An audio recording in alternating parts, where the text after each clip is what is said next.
Monsieur le maire, mes chers collègues, ce sujet de la transformation du programme des constructions sur le projet Pardieu s'invite régulièrement dans notre conseil, quitte à en émouvoir celles et ceux qui en ont été à l'initiative, quitte à faire preuve d'une certaine mauvaise foi, permettez-moi, quant à la nécessité objective de le faire évoluer.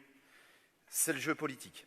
Mais les nouvelles pratiques de la ville, l'évolution de sa sociologie et plus encore les événements sanitaires récents font bien la démonstration que la ville au sens large et plus globalement les politiques d'urbanisme doivent gagner encore plus en résilience. Sans vouloir radoter, il apparaît, semble-t-il, nécessaire de devoir évoquer quelques réalités tout aussi objectives sur la politique d'urbanisme et du logement à l'œuvre aujourd'hui, ici comme ailleurs.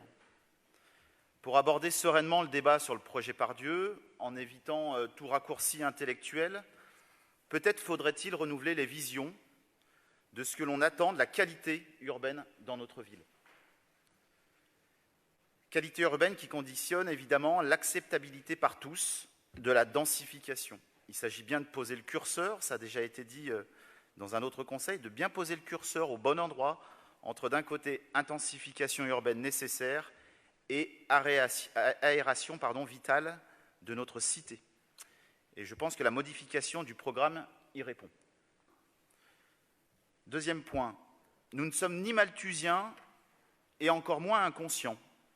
Lyon doit évidemment prendre sa part dans la production de logements en tant que moteur de la métropole, où notre ville représente 30% de la population et 40% des logements.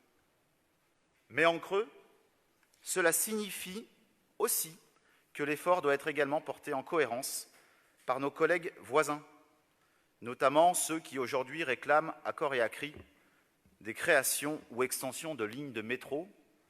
J'ai même lu hier que des courriers au Père Noël déposés par la mairie de Tassin étaient arrivés au siège du Citral. Il est certes légitime de réclamer des transports en commun performants, pour peu que ceux-ci puissent être fréquentés à la hauteur des enjeux financiers d'un tel chantier à plusieurs milliards d'euros, en assumant des logements à construire. Faut-il de nouveau rappeler que les autorisations de construire sur la ville de Lyon et la métropole s'appuient aujourd'hui sur un PLUH approuvé sous l'ancienne mandature qui portait pourtant une certaine ambition en matière de développement résidentiel. Et donc le PLUH actuel, quand bien même il serait modifié dans les prochains mois, ne constitue pas une entrave au développement urbain. Mais faut-il rappeler que la dynamique de construction à Lyon, sur la métropole de Lyon comme en France, a connu un coup d'arrêt depuis 2016, baisse amplifiée par la crise sanitaire et non pas des motifs à trouver dans l'alternance politique de 2020.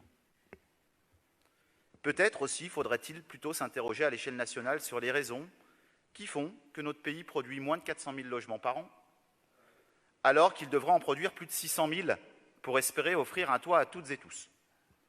Je serais très heureux d'ailleurs que ce débat puisse enfin s'inviter au débat des présidentielles, mais à l'évidence, c'est un non-sujet aujourd'hui pour ceux qui se sont présentés, et le duo de choc sécurité-immigration apparaît bien plus bankable. L'action publique n'attend pas que la reprise de la construction soit effective sur la ville comme ailleurs.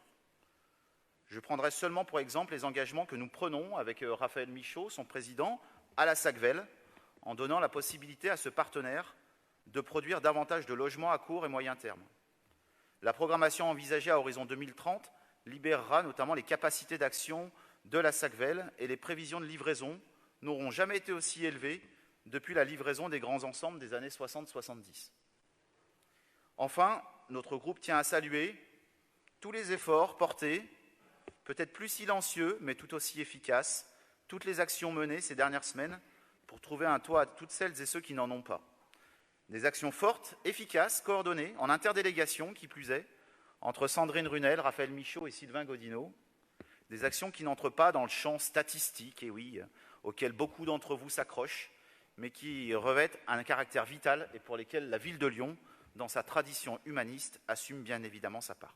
Je vous remercie de votre attention.